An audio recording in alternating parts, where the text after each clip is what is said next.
What's up, and welcome in to the Skolcial Network. We're typically a Friday show, but last week we were recording on Thursday, and now it's a Saturday because Brev had work. You had a job to do Yeah, yesterday? that's a shock to a lot of people, but I actually work a lot. Who would have thought? I do have to explain the story of when you shockingly were like, I need to be in a staffing meeting. And I'm Mm-hmm. like, aren't you a recruiter? And you Mm-hmm. were like, you know what? I'm putting two and two together. So, yeah, that it Yeah, does add up that you needed to be in that meeting. I guess so. And you'd think I'd be in those a lot more when you have to hire a lot of people to work at a certain place. But what can you do? Regardless, we're here and we're going to talk about the most undying topic of the off season. And I swear, we have like TVs in my office and ESPN's usually on. And once or twice a week, I just see the speculation going. Obviously, you and I being internet just losers who are on Twitter all day, obviously see the speculation a lot. But I think it's time we've touched on it, but just to kind of do a state of the union, so to speak, on the Justin Jefferson situation, I'm just going to ask pretty much outright, kind of from the jump, what on a scale of 1 to 10 is your panic level about a deal getting done with Justin Jefferson this offseason? I like the 1 to 10 scale because I believe it rightfully represents, it gives you a wide. I'm all about wide spectrums. Um, with that being said, I'm at like a one. Like we, I don't know how else to I don't know how to draw out saying that he's gonna be resigned. He's gonna get what he wants. The panic, I guess, is more like why is it taking so long? What is happening? What's the holdup? And I guess we'll kind of get into that. But I'll go two. I'll go two. I'll play into the meter. I'm not scared at all. Yeah. The I was going to go with 2 just for the simple fact that you can make an argument that things like the St. Brown and Waddle extensions, not like they're even on the scope of JJ or that his contract would be comparable, but as I don't know, I'd put St. Brown above Waddle, but I'd put those guys as like A to A minus, maybe Waddle being a B plus type tier receiver. But as their pay goes up, obviously those elite top 2 to 3 guys who ironically are all waiting for an extension this year, and Jefferson, Lamb, and Jamar, we're just going to see that number go up as well. So my only concern is anything that may or may not have been kind of verbally set in place, the market's going to drive it up a little. But I'm with you. I'm at a 1 or a 2. Like you said, we'll get into reasons why it would make sense for it not to come out currently or to hold off on announcing it. But for the simple reason that, again, we talked about this with quarterback and the need to be aggressive in the draft, which ironically we didn't even need to be that aggressive, and we got 2 players we had thought we had no chance of getting both of. Is Quasey has basically halfway through his tenure of a 4-year contract been given carte blanche to do what he actually wants to do. And with that, because of maybe some not so great moves in the past, he's made some good moves, but maybe a certain safety at pick 32 in his first draft. There is pressure for him to, not only buy himself time with the development of JJ McCarthy, but to make a splash. And there's no bigger splash to be made than keeping a generational talent. I think he understands the importance of that. Plus, if it was going to happen, it would have happened already. It does not make sense to trade him now and just hope and pray you get a good pick in return in 2025. You would have moved up with somebody in the top 10, probably somebody like the Cardinals at pick 4, to ensure you get a premium draft pick plus a lot more for Jefferson. There's no logical way to look at it and say that they are in any way preparing not to have him resigned. Yeah, and I think I'm kind of gonna disagree a little bit in that it would be a splash. Because yeah, I mean, it Well, would be it true. would it would be big news. Obviously, it's gonna be the biggest wide receiver contract in NFL history, but like Non QB contract, probably. probably, yeah, to this point at least. But like Kwesi's supposed to do this, and any general manager, like, you're supposed to keep one of the best non-quarterback in football. So it's like refrigerator keeping the food cold. You pat the refrigerator on the head, like. That's fair. But like it would be a splash, and just in the terms of how big the deal would be and who would see how. Historical context and precedent, I think, would be the splash. But yeah, I get to your point. I get to your point. I get your point that it's more of an expectation that you just do the damn thing. It's kind of like a really really low floor, and then like not what would be between a ceiling and a floor? A The lamp? couch, I mean, couch, table. couch or a lamp. The ceiling is the couch, and the floor is hell. So like, if you mess this up, that's like such a big like screw up. And then if you get it right, you're supposed to do that. So it's like The ceiling is the couch, and the so floor true. is hell. Mm-hmm. Put that Heard it on a here first. bumper sticker and just with no context and just see Heard it here first. that is. Oh, there it is. Yeah. I just Yeah. want to throw one in. I just have to hold you accountable. Speaking, well, I mean, I agree with your point. I think it would be a splash, but also a given. You know what I mean? Like at the same time, I think it rides both because of the market reset it's probably going to bring. Going back to the topic of trading him this offseason, pre-draft, and probably that, if you were going to do it, making the most sense. Let's touch on the rumor that Kevin Seifert's already debunked. The Malik Neighbors plan. I don't. Do you think, even now that it's been debunked, but even when you first heard it, did you lend any credibility to that? No, who was it that reported it? Charlie Walters. Yeah. I don't know He's much he's about one it. of those guys who will say like 20 random things and everyone will give him shit about it, and like two of them will be right. And then suddenly people will be like, I don't know, man, he's been right in the past. Like, not to discredit like a tenured journalist, but he Mhm. does say some interesting things.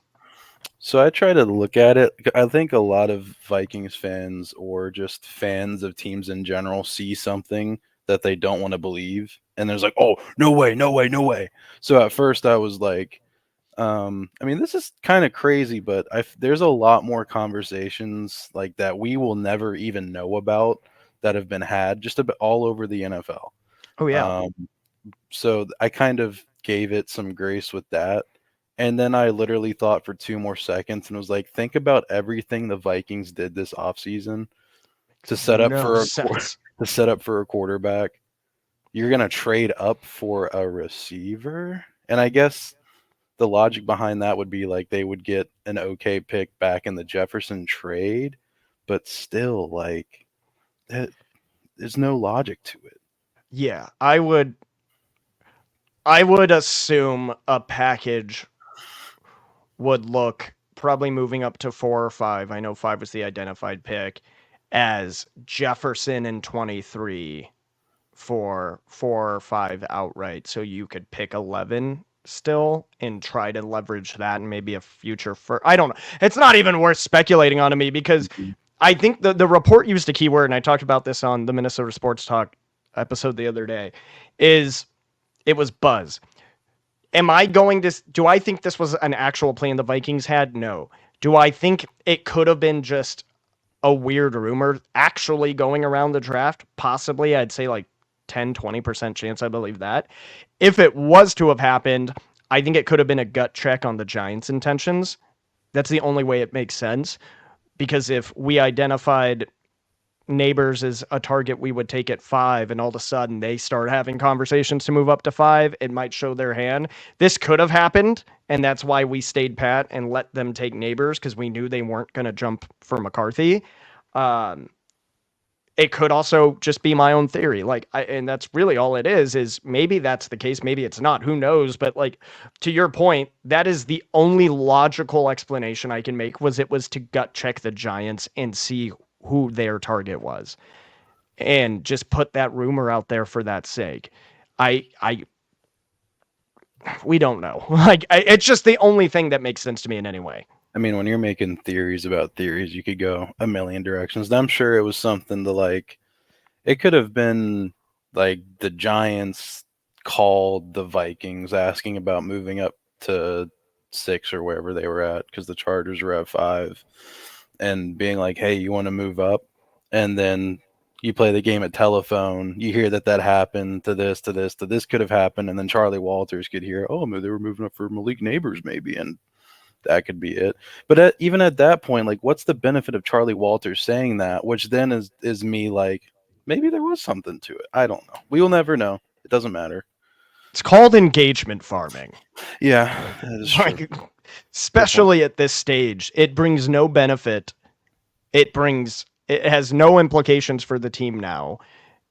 I guess you could argue it means that their plan is ultimately to get rid of JJ, but like I I don't know. And again, I don't want to bash somebody's work. It was just I do. the way it got taken uh, and ran with um, was interesting. And then Florio, you know, reiterated the entire thing. And then he just came out 2 days ago and said, I expect a JJ extension as early as next week. I'm like, well, which one is it, right? Because I don't see a world where both of those things are true. Again, Mhm. could be the case. One doesn't necessarily negate the other, but Justin Jefferson actually being involved with all the captains in the quarterback decision process, all of these things. I don't get it unless the plan was load Sam Darnold up with 3 first round wide receivers and see what he does, which I don't think is a super sustainable plan.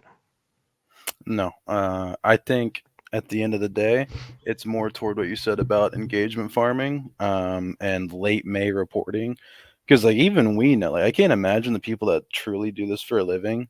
Like I know you only have time to do like this show for the week right now, but like even me, like I do 2 or 3 a week, and then I write a couple articles a week. Like it's hard. So I can't imagine like somebody that has to do this for a living having to come up with something like that to put food on the table. Maybe I guess like I get it, but it's like can we do something like somewhat believable? I don't know. Yeah. And, but this isn't, we had this conversation pre draft with all the mock drafts having the Vikings trading Jefferson to move to 3 or to 4. Like, this is, it's, it's a sexy narrative for the media to sell that a elite potentially all-time great player at his position wants out of a mid to small size market compared to some of the other teams. Hmm. And it we've seen it happen with Diggs, we've seen it happen with Moss.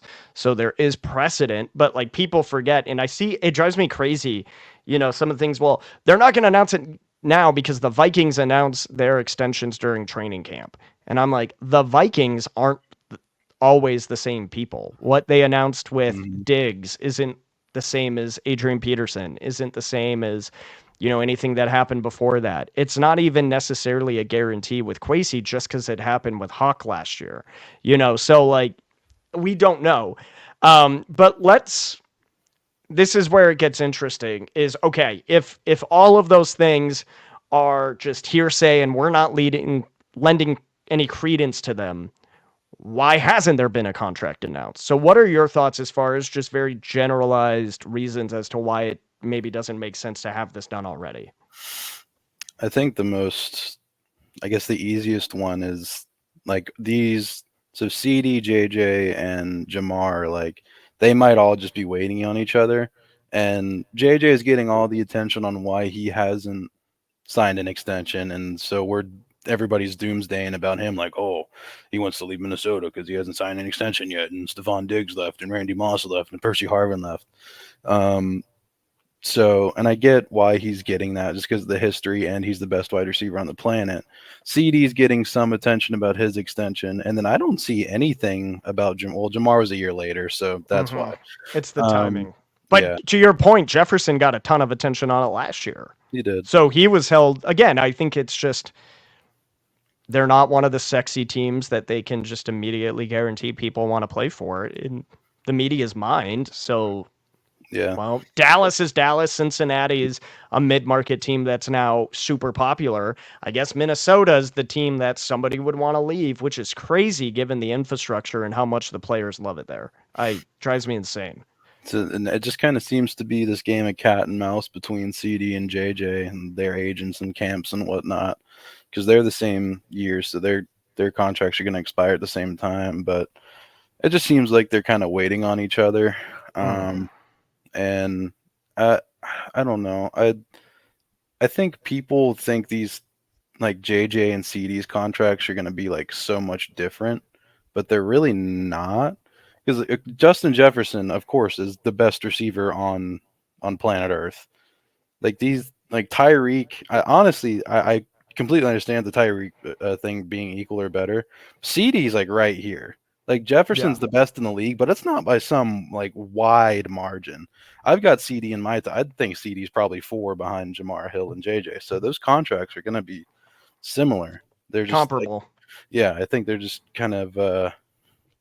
I guess they want to milk every little bit they can out of each And other. also, to that point, it doesn't make sense for any of them to announce a contract in June and be like, I'm the highest paid non quarterback in NFL history, and then basically hand over a blueprint. Now, inevitably, I don't think JJ will hold that title long because I think it'll No. go to Chase because if he's worried about the title, this is gonna be an issue that whether he was with the Vikings or someone else, somebody's gonna beat him and then he's gonna try to renegotiate. It's just which you can't do really as a player at that point.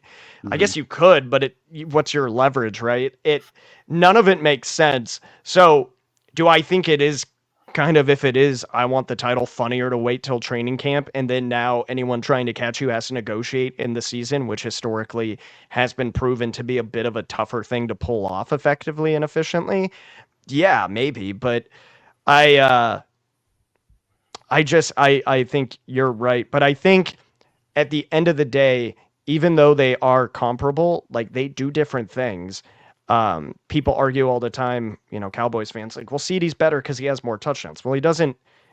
Yeah, he's a better player in the red zone, maybe just because of size and his skills. But like Justin Jefferson will take a 10-yard dump off and run 60, 65 yards with it. Hmm. He's just, he is insane between the 20s and occasionally is really good in the red zone. But that's not the single-handed measure of success, right? Very few players are Randy Moss or Calvin Johnson that can catch the ball at their own 40 and just from being thrown from the other side of the field and not only be that deep threat, but also take it to the end zone. Like, I'm not too worried about the touchdowns thing or trying to compare somebody else with Jamar or CD. Like, oh, well, they're better at this. Like, I think Jefferson is the better overall receiver, and I think he deserves to be paid as such. Do I think Yeah. he'll hold that title long? Probably not. No, and yeah, touchdowns are a really, really, really overrated stat unless they're housing like 50-yard touchdowns at an 100%. obscene rate. Like if Justin Jefferson catches a 4-yard touchdown off a zig route on the 4-yard line, like that's not a true testament to the receiver that he is. So like Unless he's destroying Stephen Gilmore's that soul on the yeah, way there. that thing was crazy. But there's not really not a mainstream stat at least to show because people like casual fans don't look at yards like the yards of separation per route run and stuff like that. So the touchdowns thing is kind of whatever. There's another point I had. Oh, I think it's totally possible that like CD and JJ have nothing to do with each other, trying to like milk each other. Pause. Can't believe I said it on the first day of Pride Month. And like if I was Justin, I mean, if I was either JJ or CD Lamb, but just talking about Justin specifically, um, I would bet some of it to do as well. And I know we're really tired of. It's not the money. It's What the about the money structure. It's it's what it about what the represents. money represents. The structure of the contract. Like if I'm Justin Jefferson, low key, I'm not signing any deal greater than 3 or 4 years, and it's not going to be a five. It's going to be probably a 4-year deal, I would think. But Yeah. he can cash in again right in the middle of his prime. Like I'm sure there's some resistance in Minnesota being like, we would like to give you a 5-year deal and kind of playing dressing service with the money and guarantees and whatnot. But like, if I'm Jefferson, I'm not signing. I wouldn't sign anything more than 3 years. Yeah. But that's me not being in that situation. Obviously, if hockey fans remember a couple of years ago with Kirill Kaprizov, his contract expired after his rookie year because we drafted him like 4 or 5 years before he stepped foot in the NHL. It was all about his cashing in again in the middle of his prime, and he's going to sign a new contract next offseason when he's 28, 27, 28. So Yeah. it's all And about I cashing in think, your prime. well, I also think that there's an easy fix to that if you're Kwesi. Just try to sell him on a 10-year deal. So 5 years seems like he's winning. Right. That's how you negotiate. This is easy. I could be in NFL. Oh, let's sign this 20-year contract. Well, that's too long. Okay, how about 5? Yeah. Much better. That's why that Mahomes contract, the 10-year deal, was such a genius move by Kansas City, and everybody looked at it like, oh, 10 years. That's forever. Like, no, if you look at the structure of the contract and how easily they can like maneuver things around in it, it was an absolutely crazy move that I won't say I can't believe Patrick Mahomes signed it, but it's not like they like pulled a quick one on him, but still, like, Yeah. He'll just be what, 35, 36 when he comes to Minnesota, something yeah, like that. just Yeah. about. Um Another point about kind of the timing, and this is one of those things where you can be objective while also being really excited and like a decision. I like the decision given what we know now and given what the alternative was to let Kirk Cousins walk and be aggressive in identifying your quarterback of the future. I like the idea of bringing in a middle of the pack backup to lead your team in the meantime. I think Kwesi made the right decisions. However, we'd be lying if we thought any of these decisions were completely risk adverse. They have risk. If you're Justin Jefferson, you may also agree that this decision makes sense. I know he wanted Kirk back. Of course, he wanted Kirk back. Kirk led to his success, but at the end of the day, he was probably understanding that for the team to win and succeed, certain things needed to change. If you're Justin Jefferson, as much as you may be embracing this new era and the 3 to 4 year window to really see it through, you don't want to go through it again if it doesn't work out. So not only do you have a chance at another payday, but you have a chance to go back to Minnesota and say, hey, you promised me this was going to work. It did not. I'm going to leave unless you just flat out give me more money than I could possibly imagine to stay, you know, towards that second contract. And it just suddenly, I don't think that'll be the case where he's just like, well, I'm never going to win here. So I either leave or just make all the money in the world. Um, or you just have a chance to leave and go somewhere where you think you can win. But if it does work out, then Minnesota has an interesting decision with, at that point we'd have to extend McCarthy because if that works out, he's going to get extended. Do you repay Jefferson? Does Jefferson love what's going on so much that he takes a deal that's a little more team friendly? Who knows? Like, again, we're sitting here talking about has he or will he sign his first contract extension, and we're already talking about the hypothetical implications. But I do think personally, I agree with you on 3 to 4 years. I am going to keep telling myself 4 because that would make me happier than 3 because 4 years means we get him for 5 more, including this year.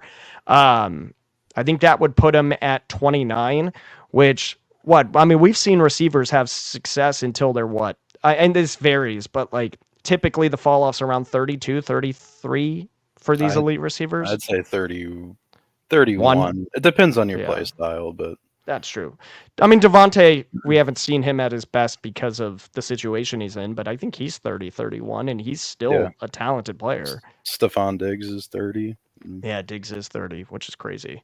Wild. And that brings your point brings Justin Jefferson turns 25 in 15 days. So yeah, 29. Oh, okay. That brings a whole nother set of like, I guess just like a domino effect. Because if that structure is playing into it, say you sign JJ to 4 years, um, Darisaw is going to be expiring in 4 to 5 years if he signs a new deal. Like this 2 year window is going to have You're going to need another JJ extension. I'm speaking in terms of like in 2028, 2029, and that kind of 2 year period. If you re-sign JJ, you're gonna he's gonna be have to be re-upped around this time. Christian Darrisaw is probably gonna have to be re-upped around this time. McCarthy's gonna need his first big contract. Dallas Turner's gonna need his first big contract. TJ Hawkinson's contract will be done. You're you're walking into like five potentially huge contracts, and I think Minnesota really is looking that far down the road to kind of like balance them all out. And again, I Hmm. guess it's a good problem to have if you have to give out all these big contracts to really good players. And that's fully depending on JJ McCarthy and Dallas Turner working out, which I'm sure Minnesota's not assuming they're going to suck. So I bet that's how they're looking at it, that they're going to work out 100%. and have to worry And about this. and with that in mind, this kind of goes back to like the broader offseason topic like we started with for those who are selling their season tickets and seat licenses and all these things because well the Vikings are just going to suck for a few years. I don't even think they're going to suck this year. We've talked about that. I think my floor for them is 6, right? Wins, Mhm. 5 wins, something 7, something And like in that. an NFL term, they're not going to suck. I think like in a Correct. Vikings, because we never suck. Like in a Yeah, Vikings sense. correct. And so with all that in mind, I think that this just disproves that theory that the Vikings are just going to be okay with mediocrity for years on end because to look at that potential avalanche of money you're going to have to spend in 4 to 5 years and just say, well, we're going to kind of be bad up until then and then we'll figure it out makes no sense. It shows that the real target for competition is within the next, and I say 1 year, I mean excluding this coming season. Past that point is really 2025, 2026, so that they could take advantage of the talent they have now without having to break the bank to keep people around after it doesn't work. I think that if anything, it shows how serious they are about competing over the next few years, even if 2024 itself is not the best on-field product. Yeah. I just realized I didn't even mention Jordan Addison. Oh yeah, yeah, yeah, 100%. Lewis Seen, I'm sure will need to have a huge contract. But Lewis Seen Oh, catches so many strays on bikes now. But that's his fault. it's an easy target. But yeah, I mean, kind of assessing that, like, that shows me that they know that problem's coming down the road, but for them, it will have been worth it to pay the money or lose certain players if in between now and then they actually accomplish the goal of winning a Super Bowl or two. I just, anyone who thinks the next 4 or 5 years are going to be dog shit, and guess what? If it is, then a lot of those players up for contracts probably won't be resigned because again, back to the Kirk point, it's not about one player. It's about is the allocation of funds to everyone on the team producing a good product. And if the answer is no, you get rid of the ingredients and you try something new. And so we'll have to see. And again, if that happens, if it looks in the next 2 to 3 years like that's how things are going, we're not going to be talking about this front office or coaching staff being involved in those decisions. It'll be a new Mhm. regime, and they're not going to have loyalty. They might have brand recognition or player recognition. Everyone knows who the hell Justin Jefferson is. Anyone who knows football knows about Christian Darrisaw and his value, right? But they're not going to have the loyalty. They could look and say, hey, you guys tried to accomplish this. It didn't work. So now we're not going to allocate funds to a group of players that didn't ultimately, as a group, produce the product we wanted. And to be the bearer of bad news, maybe not bad news, but harsh truths, maybe in terms of this franchise as a whole dating back to its conception, maybe a really bad couple years wouldn't be an awful thing for the Vikings organization. Say this era doesn't work out, which it's completely possible. It's more likely that it won't work out than that it will. Um, Well, if this standard, if workout means win a Super Winning a Bowl, then Super Bowl, yes. exactly, yes. Um, I don't know, because like the Kirk Cousins era, that was just it was what's the word? Repetitive something. It was just constant kicking the can down the road of It was a cycle. It was a yeah, never ending, it was a vicious cycle. secular situation. It was the definition of insanity of maybe this year we got it. Maybe this year we got. Maybe this year we got. Well, I wouldn't even say though that that's one era, because Kirk Cousins came in to cap off a different era. I would call it the Teddy Bridgewater era, even though he was gone at this point. But really, that first 3-4 years of Zimmer, that's what Kirk was brought in to be the finishing piece. So not only that, but like to the point of, hey, not accomplishing the goal, let's get rid of, because really building a roster, everybody has the same budget to build a successful dinner, right? With a bunch of ingredients. And you may allocate X amount of that budget towards a really damn good A5 Wagyu. But if everything around it sucks, it may not, unless you're the Chiefs, right? Patrick Mahomes is like an A5 and everything around it doesn't really suck. Some of it isn't that great, but it carries the dish. If the ingredients don't meld together to actually make that worth the money you're investing, you get rid of it, which they didn't do in 2022 after it was shown time and time again that combination of those Zimmer era guys plus Kirk weren't doing it. And now they actually are doing that. I think if that happens again to kind of what you were talking about, I don't think that they just keep the same players around and say, well, maybe it'll work now. I think the Wilfs probably learned the lesson that if a new regime wants to get rid of the old, out with the old and with the new, let them do it early on. Mm-hmm. And the reason I called it like the Kirk Cousins era was just because there was never. Of course, they committed a lot of money to Kirk Cousins, but you see the big time quarterback extensions opposed to like the 3-year deals we're talking about with all like the other positions. Quarterback extensions are like 5 years minimum. Yeah. So your first commitment to him is 3 years, then you extend him for 2 years, then you extend him for 1. Like it was just, I don't know. Like we'll get it this time. And yeah, maybe the pieces didn't work. Maybe what's happening this year should have happened like 3 years ago. I agree. That's super easy to say now because and who knows what would have happened last year? Like Minnesota was getting hot, so in a way it's unfair, but like this probably should have happened a couple of years ago. And I don't know. I think maybe a bad year or two, like I'm talking bad, like 3 or 4 wins in the long term. I'm not saying to tank, because that's loser mentality.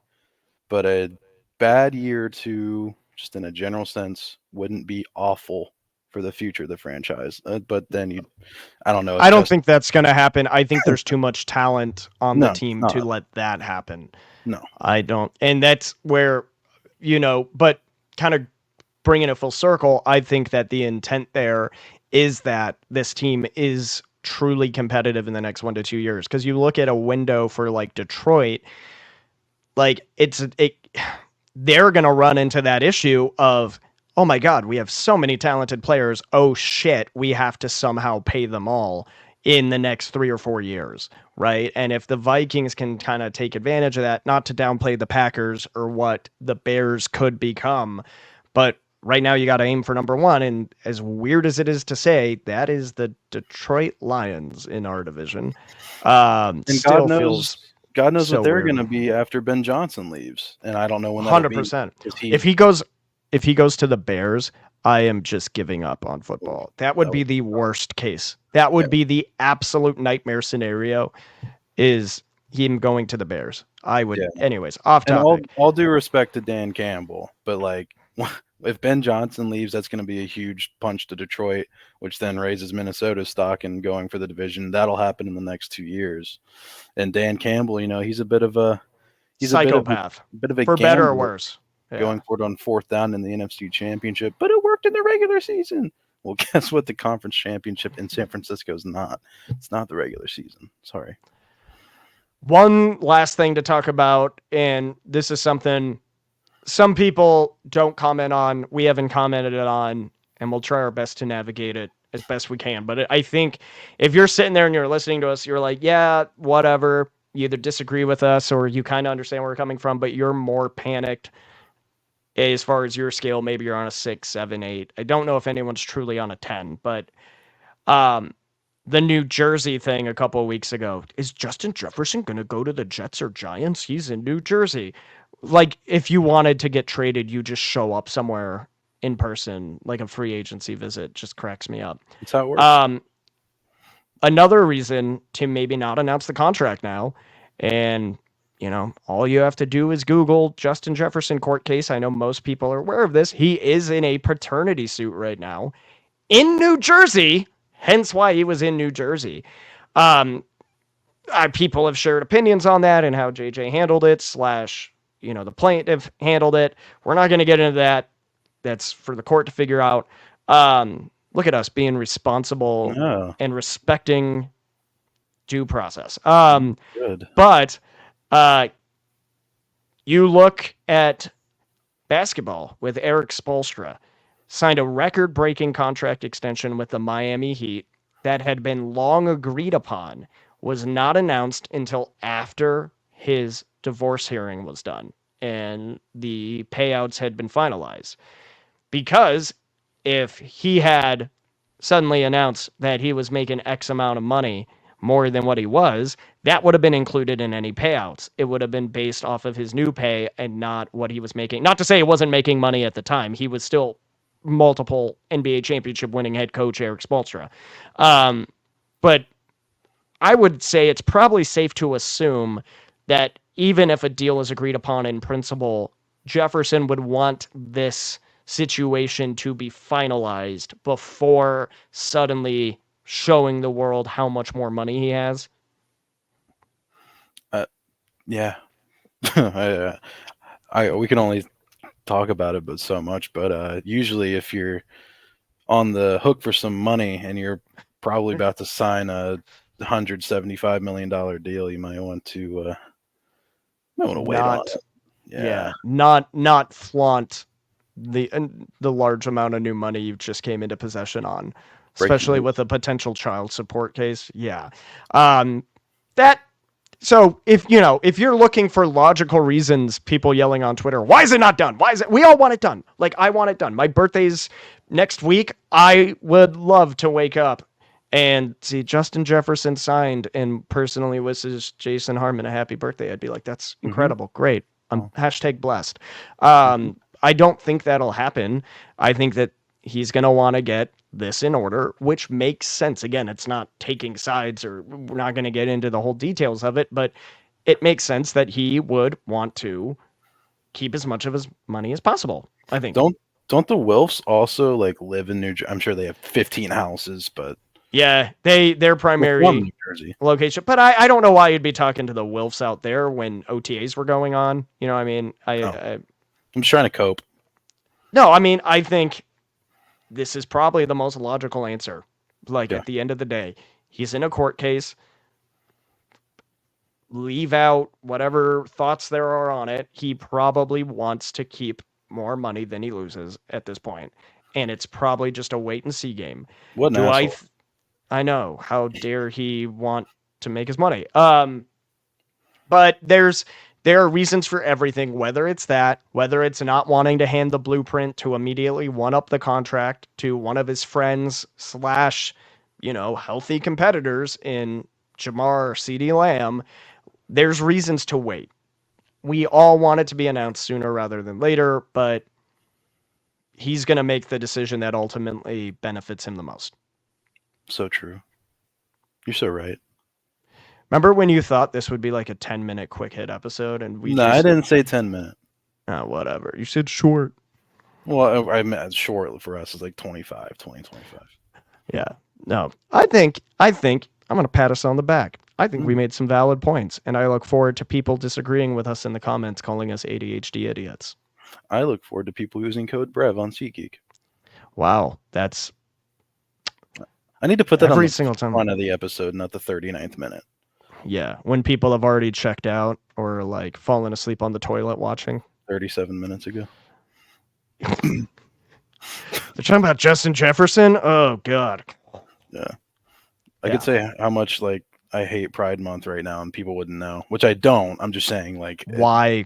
point. Well, immediately demonetized again. Brev taking Cry, away my $2 or $3 all the time. cry liberals. I don't actually hate Pride Month, by the way. I love the gay people. Final call. Estimated years and terms of the contract. 4 years. Hold on, let me do math real quick. Take your shirt off or something to entertain. I don't want to kill off the few remaining guests we have watching. 4 years.